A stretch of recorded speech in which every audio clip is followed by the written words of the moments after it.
Hafilenia. Welcome to Talk Thursday. With us today is Attorney John Molo, counsel for the petitioners against the Priority Development Assistance Fund, or PDAF. On Tuesday, the Supreme Court declared the PDAF unconstitutional. This comes after petitioners questioned its constitutionality in the wake of the billion-peso pork barrel scam. In his speech before the court, Molo said the PDAF is unconstitutional because it violates the separation of powers between the executive and the legislative by allowing lawmakers to endorse PDAF recipients. Good afternoon, Good John. afternoon, Chai. Thank you for joining us Thank this you. afternoon. I'm a big fan. Great to hear that. It was a victorious day for you when the Supreme Court ruled on the Thank you. constitutionality. For everyone, for all of us actually. Wait, to begin with, let's start with how you got involved in this whole issue. Is this something that is your expertise? Well, I've been doing litigation for close to around 8 to 9 years now. Yeah.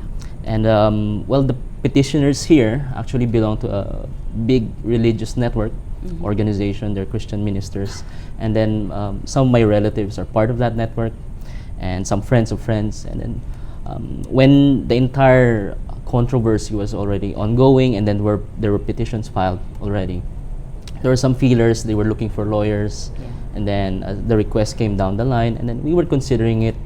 And eventually, exploratory talks were made, and then eventually we kind of settled down to an actual agreement to take on the case around 2 weeks before the oral arguments. You just had 2 weeks to prepare for your oral For the oral arguments. arguments, yeah. Yeah? Was that enough time, or did you? It had to be. It was a big issue. It's a controversial issue. It's a big issue, but with the background that me and my team has from way back in litigation, we never get enough time. There's never enough time.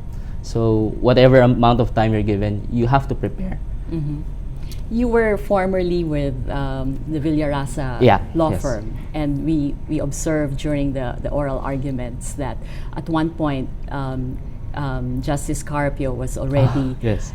laying down the arguments for you, and we were saying all this lawyer had to do, all Attorney Say Molo yes. had to do was say yes and say Yes. correct. Yeah, in fact, I think Tony Lavinia even wrote that online and said that we had a field day because all we had to do was say yes. But Justice Carpio, for those who follow the Supreme Court oral arguments, Justice Carpio is kind of, you call it, notorious for asking questions that are cross-examination questions. You call them meaning everything. The entire predicate is laid down, and all you have to do is say either yes or no. The good thing about me is that when he started laying down predicates, the conclusion, the last question, was favorable to our side. But note, if it was not, then I would be in pretty big trouble. Okay. Another justice who is getting known to do that would be Justice Leonen, who also, because of his litigation background, when you observe him during oral arguments, he would always ask questions raised like cross-examination questions, yes or no. And worse, which I personally underwent, is he asks them very fast. He was my professor in law school, and he was exactly like that. Bilis. So you have to really think fast, and is it a yes or no? And then sometimes he can cut you off, and he will cut you off. What were the counter arguments that you expected and which you prepared for? One would be the policy argument. The main argument, I think, even raised by Solicitor General Francis Hardileza, who is a very great lawyer. It was the argument that this entire pork barrel matter should be left to the political branches to solve. Why get the courts involved here? In fact, if I think on the 4th or 5th hour of the oral arguments, when it was finally Chief Justice Sereno's turn to interpellate me and the team, that was what she was focusing on. This is policy. Why should we be involved? Okay. And it was a very, very enriching discussion, even for me as the one standing before there, because the questions he asked, they were really very difficult questions. Did you at any point start to doubt your position or the position that you were taking? Preparing for the case, yes, but while I was in the Supreme Court, I had no room for doubt, because the 15 members of the court, they're very brilliant lawyers now, justices. If they sense doubt, any one of them could step in and latch onto that. So during that time, no more doubt. So when Justice Sereno tried to hammer in, okay, even if we grant your petition, what will happen to the country? What will happen is what happened to the United States. We'll have deadlock. Do you want a deadlock to happen here? She asked that question. So I had to answer. Yes, and gridlock is usually what usually results in a presidential form of government, when you have the executive and the legislative branches locked, and then you bring in the Supreme Court to try to resolve the That's issue. one form of breaking it. The other form of breaking it is the institutional mechanisms of the Constitution itself. That's why I pointed out during the oral arguments that yes, what happened in the United States is unfortunate, but at least it is constitutional. And second, I'm confident it will not happen here, because what happened there was that they had two equal parties who refused to budge on budgetary matters. Here we have a lot of mechanisms to address that. We have the line item veto power of the president. If there's a budget impasse, we can even have reenacted budget. The United States doesn't have those constitutional provisions. And conversely, what were your strongest arguments? The strongest argument, I would say, is the fact that it is time. It is time to actually revisit the entire structure, and it is time to go back to simply what the Constitution says. Because when we finally sat down and accepted and started working, preparing for the oral arguments, the first thing that I encountered was most of what people say. We all hate pork barrel, but what is it really? And second, if you go to the Supreme Court, what is it exactly that you want the Supreme Court to strike down? And it was a very hard dilemma, or it's a Gordian knot that you have to unpack. And finally, I think the solution really is to move away from the end of the spectrum in thinking, is corruption really about money? Or is it really about power? Now, once you start thinking in terms of is it about power, what does the Constitution prohibit in terms of what legislators, congressmen, and senators cannot do or can do? And then that's where we found a good argument, which I think would be the fact that when the Constitution says that once the budget has been passed, no congressman, no senator, not even the entire Congress can act anymore except in matters of oversight. That line has to be kept. So we stuck to that line. That became our mantra. But what is the significance of that? Like for ordinary Filipinos who don't want to be too involved or too drawn into the legal discussions or the legal debate.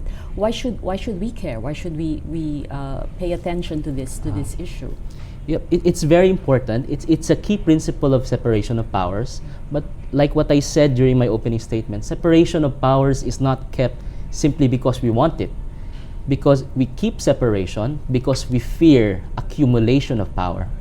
Accumulation of power means that the entire power of government is held only by one man, one committee, one cabal.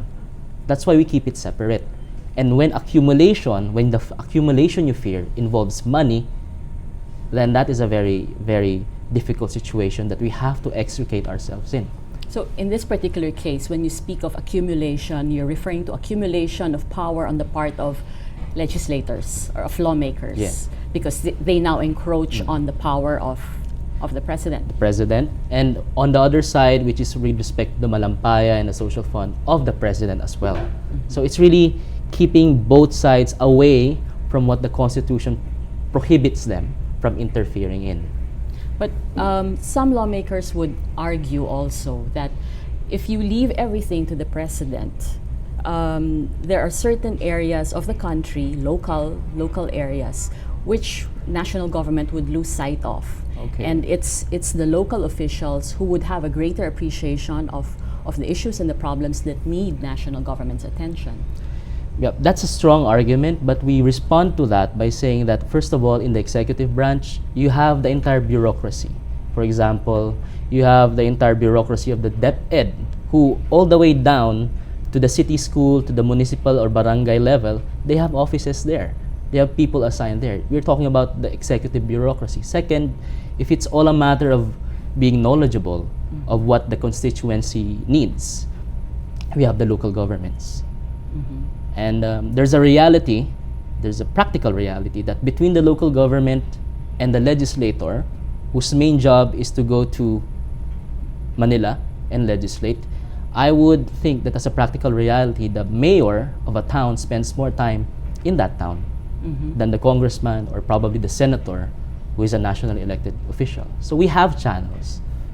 Besides policy, you mentioned a while ago that this was one of the things that you were anticipating. What else could have been heavy or weighty arguments on the part of government? Well, they had 3 Supreme Court decisions working for them. That's why a lot of us in the profession were sort of shying away from this entire controversy to begin with, because This was the 1994, 1994, and then after ruling. that one more, and then quite recently in 2000, I think 2007, the Sarmiento decision, all affirming the Countrywide Development Fund, the PDAF, all of it. So there was precedence. Precedent, not just 1, but 3. So it's a very big burden. That's why one of the procedural questions before we got into the meat of the argument was, why should we listen to you again? We already ruled on this 3 Correct. times. Yes. Why are you here again? Yes. And And the question is, we focused on, first, my argument was the circumstances have changed. Second, we go back to what the Constitution says. It is quite possible that way back in 1994, it was possible to say that this is just a power to recommend wielded by legislators. But can we say the same thing now? With 17 years of experience and a COA report telling us that it is not just a legislator, I will just recommend projects, but I do not have any power at all. So it was a question of, it was a matter of phrasing that question to the Supreme Court, that do you still believe, after 17 years of collective national experience, that the power wielded by legislators is just to recommend and not to directly interfere? so what now? Now that PDAF has been declared as unconstitutional, some people, some analysts have been saying that this is now the end of political patronage. Do you agree, or is that too simplistic? I would respond the way I responded to Justice Sereno and Justice Leon. And it is not the cure-all. It is not the 100% solution, but it is the first step. It is a first step that we need to take. Of course, patronage will be there. We have very brilliant politicians out there. They will find a way. They have very brilliant lawyers. But this is a very important step that we need to take. Take away the discretionary power of legislators to interfere in the spending of a budget they themselves created. I think that's a fundamental question. Why are we here in this situation to begin with? And Chai, I was going over the news reports this morning, and I was sort of jolted to realize that it is not just a matter of changing the law, changing the culture. It is as if we are so used that congressmen and senators have funds to dispense with. Look at the reactions in newspapers. What will we do now? Well, we go back to what the Constitution says. The Constitution doesn't say anything about legislators being able to spend money. The only thing the Constitution says is that legislators make laws. So we just go back to what the Constitution says in the beginning. And then now legislators will say, you've taken our powers, you've taken the funds from us. It's how do we address the needs of our constituents? They come to us, they ask for funding, for hospitalization, and all that. But now we don't have the funds, we don't have flexibility. I would respond to that by referring to, there was an interesting, powerful interview by Grace Poe last night, I think, Grace Poe. She was the one who said it, that the solution is not really to give us money, but the solution is to ask your congressman, your senator, to go to the budgetary hearing and in front of everyone else, the entire nation, the entire Congress, say that we need a feeding center, we need a new road in our municipality, and you defend it in front of everyone else so that it is transparent. Because that is precisely what the Constitution asks. You want a project in your district, go to the budget deliberations and then argue for it, argue in front of the country. And if everyone else agrees that it should be funded, then you get it. But the problem is not all legislators attend budget hearings. Well, that is why I said it's they a don't change of make an culture. argument, Now yes. we can actually have a change of culture where the focus really is to participate in legislative deliberations, whether it's about the budget, the RH law, or electoral reform. What are the implications of this on DAP, you think? Let Ah. me just cross over a little bit. It, Some people are already thinking way ahead, and they say that because there is this ruling concerning PDAF, then most likely there would be a similar ruling against DAP as well. Well, okay. Well, first of all, being a party in the PDAF, a lawyer of the party of PDAF case, and then the DAP oral arguments are ongoing. I'm Yeah. bound by the sub judice rule, but I will not speculate on what the court will do. But simply based on what they have said, there's reasonable ground to presume that the court will simply go back to what the Constitution says, and whatever interpretation they can take from what the Constitution says, they will apply it. They will apply it. There's a as a professor in the law school, there's a clear message in this decision that somehow this court, the entire Supreme Court, is one that strictly adheres to the text of the Constitution. There appears to be strict construction happening. But in the past, the Supreme Court has always been flip-flopping. They would rule this way and then take it back on another case several years later. So are you saying that this signals a significant change as far as the High Court is concerned? I would say it's a good change, but it's practically the same Supreme Court as far as the lawyers are concerned, Chaya. It's the same Supreme Court. It's the same institution. That's why we see that it is simply, in terms of judicial philosophy, there seems to be some trend on strict constructionism, adhering to constitutional text. But that could change with latter decisions, and even the U.S. Supreme Court does that. There's a question from social media here. This is from Fidel Obiña Sosa. He asks, will the effect of this ruling bring good or bad for the tuwid na daan of the President of Pinoy? My belief is it will help him, because just like what Justice Sereno asked, are you not making it difficult for the President to push his legislative agenda? I said, no, we're making it better for him, because we have been so used to the scenario of pushing a legislative agenda through the use of money. Now we can actually resort to other constitutional levers, moral suasion, rely on democratic forms, elections. We push for people to be elected because they stand on a policy. Their stand on a policy is something we believe in, not because they will give us 500 pesos. Isn't that better? So you think this will have an effect on the quality of leaders and government officials who will be chosen or elected by the people?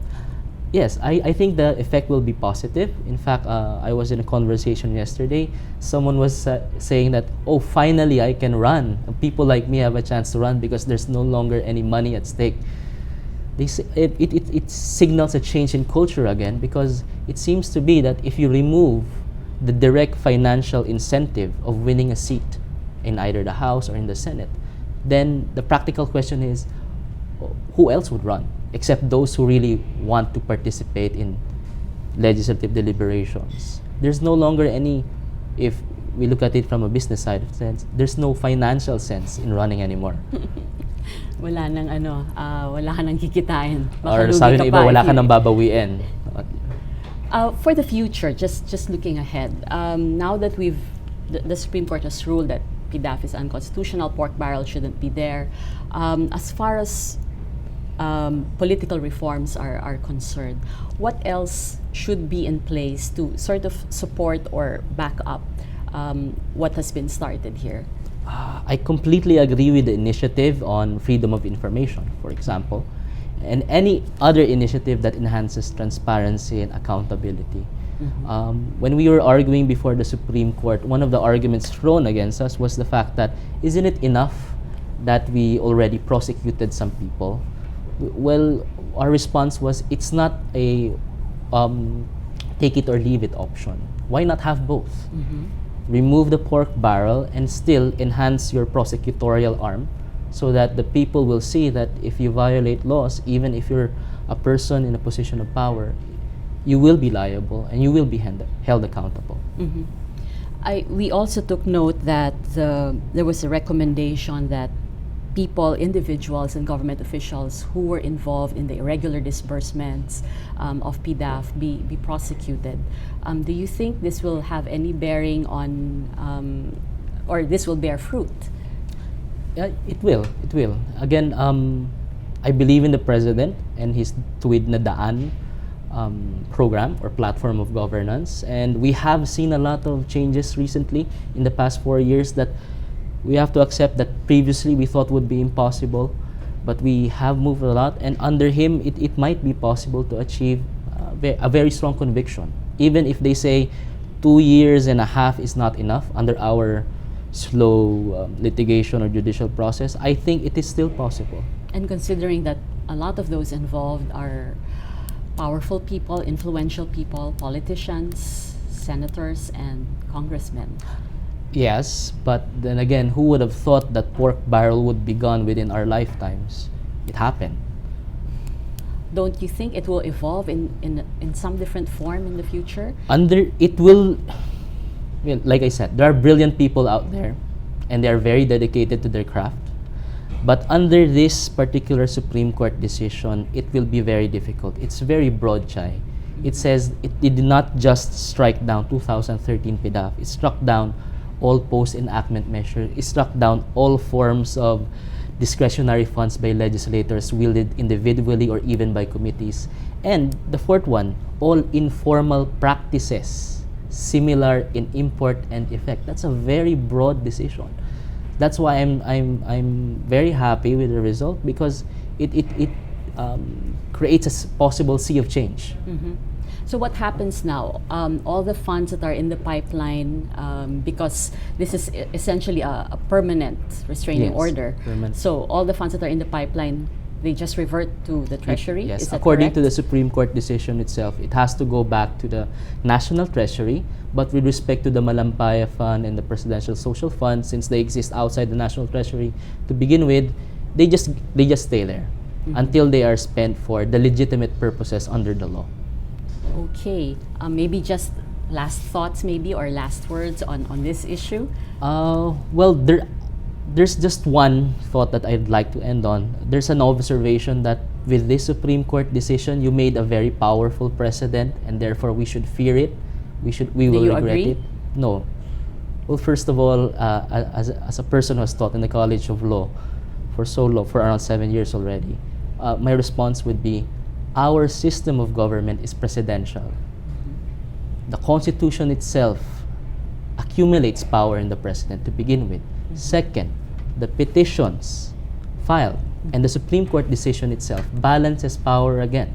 And third, even if pork barrel was removed, Congress still has a power to check the president. Impeachment is there.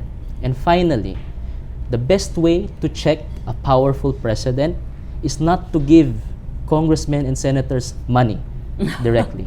The best way to keep a president honest and use Congress to check them is to make Congress independent.